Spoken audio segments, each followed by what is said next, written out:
What's up, guys?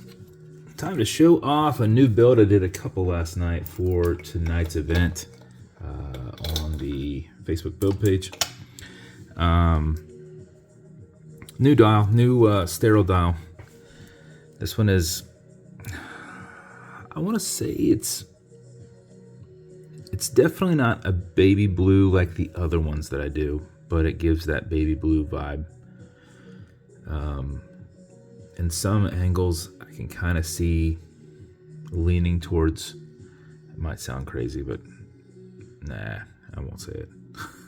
It is a darker blue and light blue, but every once in a while I swore I saw, like, you know, it's like the greener version. I used to do an amphibia, like a scuba dude, and it kind of gave that teal kind of look. And then whenever I was bringing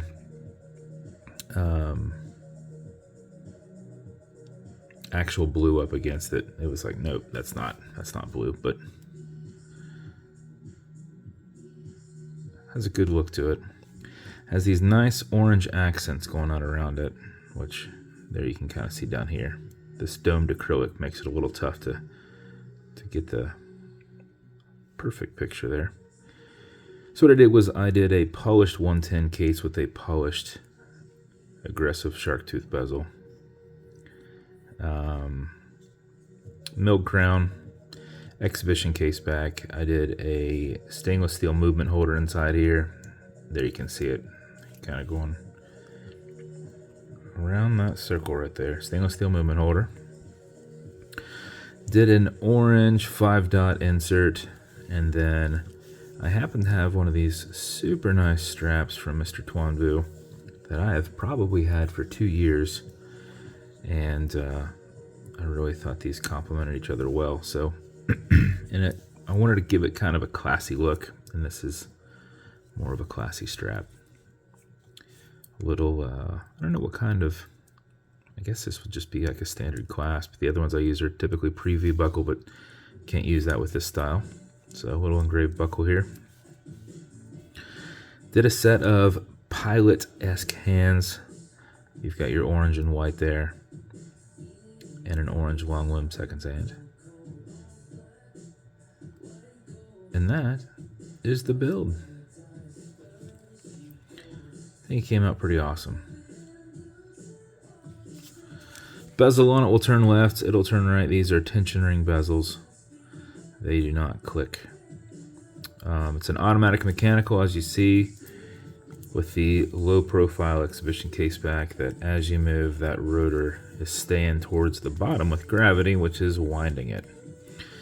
So as you're moving around, it is putting wind to it. But before you set the time, put it on and wear it, wind it just a little bit to make sure you don't lose any time, because if you are not doing that and you're not as active, it will stop. Because it's not getting as much wind. So what you're going to do is back the crown off the threads until you hear it and feel it clicking. You're going to be off that tube, and you can hear it click as you turn. Now, clicking that direction, clockwise winds it. Counterclockwise does not wind it, but it is a lot easier to keep your finger spacing and go back and forth. If you do that for 4 or 5 seconds, that mixed with your rotor movement will keep your time throughout the day. If you do it for another 4 or 5 seconds like I'm doing, you're going to max out your 31-hour plus power reserve on it. You can't overwind it. It's got a slipping mainspring, so once it has the input it needs, it just deflects. When you're happy with your winding, you're going to pull it to the one and only click, and you can now set your time. It does not have a hacking movement, so that will keep ticking. And you also notice you've got a wobble crown. That will deflect lateral pressure from going into the stem and into the movement, and keep it from binding up, you know, anything in your keyless works. Alexa, what time is it? 10:08. About there. Push this over, get it out of that time setting,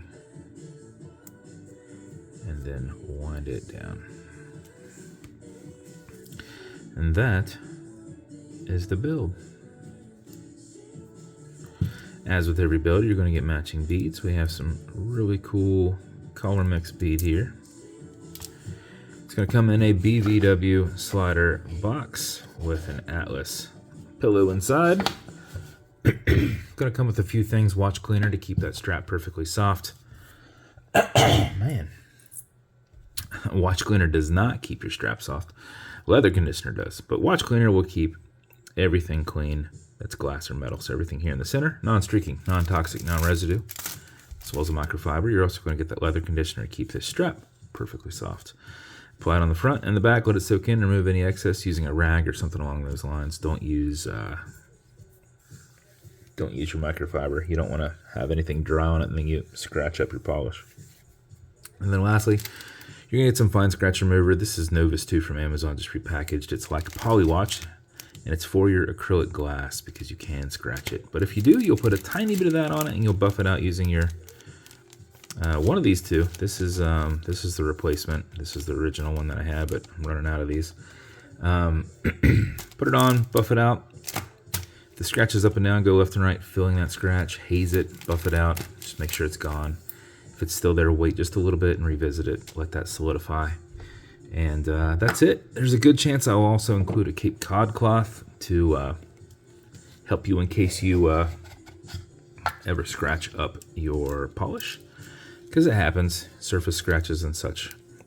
With Cape Cod cloth, I would tell you to open it up, cut out a tiny, tiny, tiny little rectangle of it. We're talking like 1/4 inch by 1/2 inch kind of thing, and just go back and forth over the area. And I normally just do it for 30 seconds. If I don't get it in 30, I flip it over and do it for another 30 seconds, and 9 times out of 10 it's gone. If it's not gone, all I do is do it again with another piece for another 30 seconds, or 30 seconds on top of that after I flip it over. So a lot of these cases, when I get them in, they already have little surface scratches on them, so I have to go through there and just knock them off, and then they're gone. So but after you open that, make sure you put that packet in like a baggie or something along those lines. You want to make sure that you are not drying out your Cape Cod cloth. So that's the build. Did I do it low enough? I did low enough. Those watch pillows I got are extra thick, which is a good problem, right? Because you can just remove stuff if you want. But sometimes with the domed acrylic, I don't want to touch it. Normally I have it all wrapped up and stuff on there when I ship it, but when I put it together, I don't want to have this rubbing on the glass already. So that's the build. If it's going to you, congrats. I hope you love it. And if you want me to build you something custom and unique, reach out and I'll see what I can do. But if you want to continue to see videos like this, like and subscribe, so I put them up all the time. Thanks, guys.